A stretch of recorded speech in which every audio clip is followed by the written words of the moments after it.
In the headline from this morning's Philadelphia Inquirer, you can see the sports department has put forth the following. The King's Court. Get ready for a wild ride. Senior NBA writer Vince Goodwill is with us this morning on SportsCenter AM. Vince, it's been nearly 24 hours or so since this move, maybe a little less than. What's been the reaction around the basketball world so far to LeBron's decision? Still a little bit of a surprise because a lot of people figured that it was going to be between Golden State and Miami and possibly Cleveland. There was an acknowledgement that Philadelphia was a part of it, but people didn't see the fit. There was no history, there was no sweat equity. But when you looked at what LeBron said on Twitter or X yesterday after making this decision, he said he wanted to go to a place that was about him winning another championship. And you look at the talent that Philadelphia has, it's overwhelming compared to the other franchises that were in the running. When you look at Joel Embiid and Tyrese Maxey and Jaylen Brown, and the acquisition of Jaylen Brown really changed everything. So I would say everybody's still in a little bit of surprise, but LeBron James has done a great job over the past 24 years of keeping the basketball world on its toes. Yeah, and he's also done a great job over the last 24 years of making sure his team is his team. So you look at the starting five, you got Jaylen Brown, who himself is a newcomer. You got Joel Embiid, who is the process. You got Tyrese Maxey, still yet to reach his peak. And BJ Edgecombe has a breakout season in him moving forward. Whose team is this, Vince? That is the million-dollar question. I think you said it in the beginning. LeBron James has a great talent of making every team his, but he had an ability last year of shifting down to the third option, even though he was the second best player with Luka Doncic. In Philadelphia, Tyrese Maxey is the engine that drives that. Jaylen Brown is the Finals MVP. Joel Embiid is an MVP. And the process, I think, is going to be something that's going to be resolved throughout the course of the season, over the course of 82 games. Maxey is the guy that's available. Jaylen Brown is the new guy. I'm not sure if we know what we can expect from Joel Embiid, but I do know this. If this does not work, so much of this is going to fall at the feet of Joel Embiid, especially if he's only but so healthy. So maybe that's the answer. Maybe it is Joel Embiid because he is the longest tenured 76er. He is the one that has failed to get to the conference finals throughout the course of his career. I don't know if people are going to hold Jaylen Brown or LeBron James responsible for that. And I don't know if you can hold two new guys accountable for everything that's going on in Philadelphia right now. Joel Embiid, who has not played even 40 games in 3 seasons. We'll see what happens. Sixers haven't reached the conference finals since 2001. That's their longest active drought behind the Wizards and the Hornets. That's Vince Goodwill on SportsCenter. Thank you, Vince. LeBron joining Philly with 10 finals appearances of his own. That's more than the Sixers have had in their entire franchise history. And it only runs them $4 million a season.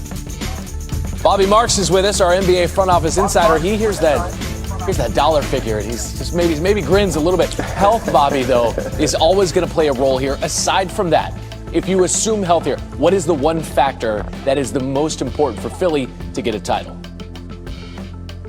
Well, I think it's sacrifice. I think anytime you potentially could put a great team together, at least on paper right now, it's going to be the sacrifice part. And that means on offense.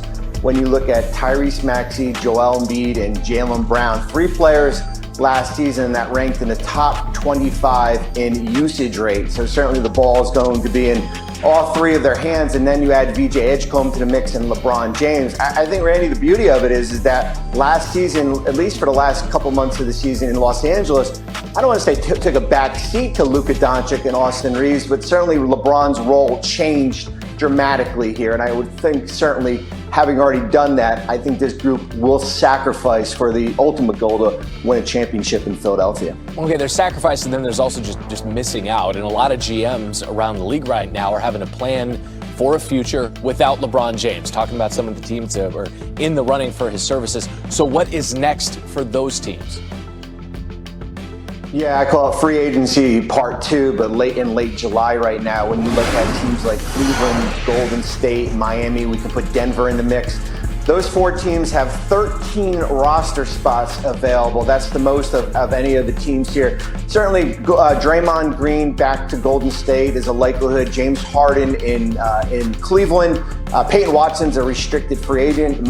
Miami still needs to go out and get a playmaker. Some of the big names that are out there DeMar DeRozan is still available, Jonathan Kuminga, Bradley Beal, but I would expect all four of those teams to be active within the next, certainly starting yesterday when LeBron made that decision and moving forward. Well, as for LeBron, he's going to look to become the first player in NBA history to win a title with 4 different franchises. Bobby Marks, thank you, sir.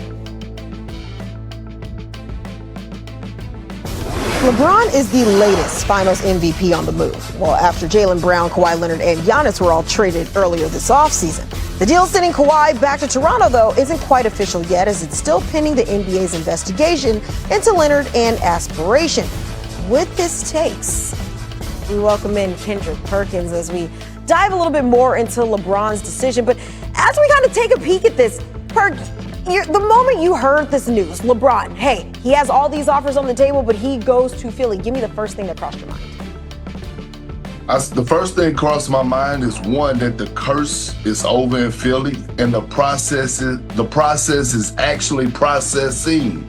Now you get LeBron James. Now you're looking like a legit title contender with the addition of Jaylen Brown without having to give up your core group. And so you know what LeBron James is going to bring on the floor, right? The IQ, still playing at an all-NBA level. The effect that he's going to have offensively for us, making sure that he put guys in position to be successful.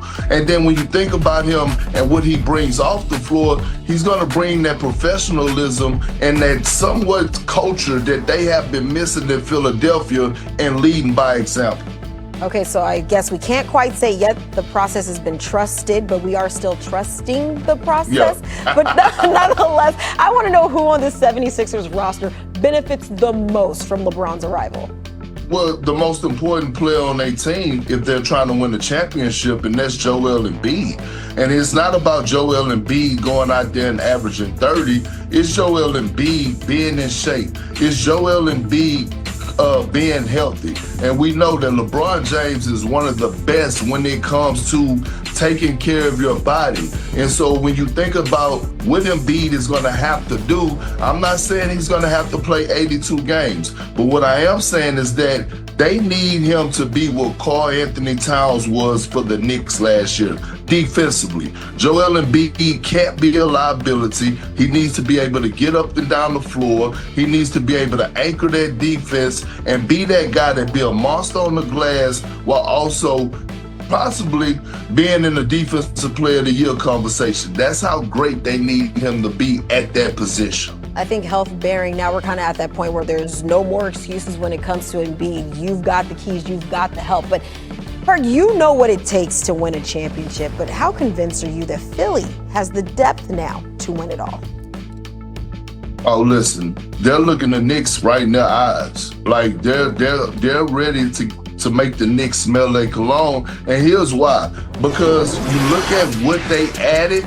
I mean, you think about adding Jaylen Brown and LeBron James, but people forget off their bench, Anthony Simons, he's a guy that can come in and light it up. I expect him to be a guy that's in the NBA, Six Man of the Year conversation. They stole Dean Wade in free agency. You talking about a 6'8", 6'9" wing that is valuable in the league. This team is going to form together. This team is going to sacrifice. I don't want to hear the narrative about it's only one basketball, how the offense is going to look. One thing that we do know is that they got 2 champions over there, actually 3. Jaylen Brown, LeBron James, and Nick Nurse. Nick Nurse is going to find a way to make this happen. They have the depth, and we got to trust that they're not done yet. I mean, Bob Myers is a guy that built the dynasty. He is actually overseeing that whole organization. So you got to expect the process is still processing all the way up into the trade deadline. Smelling the Knicks cologne. Everyone talks about the West. Well, East getting interesting. Hey, that 2-year deal could be crucial. LeBron, he's won the NBA title in year 2 of each of the previous 3 times. Perk, we appreciate you. Thank you. Appreciate you.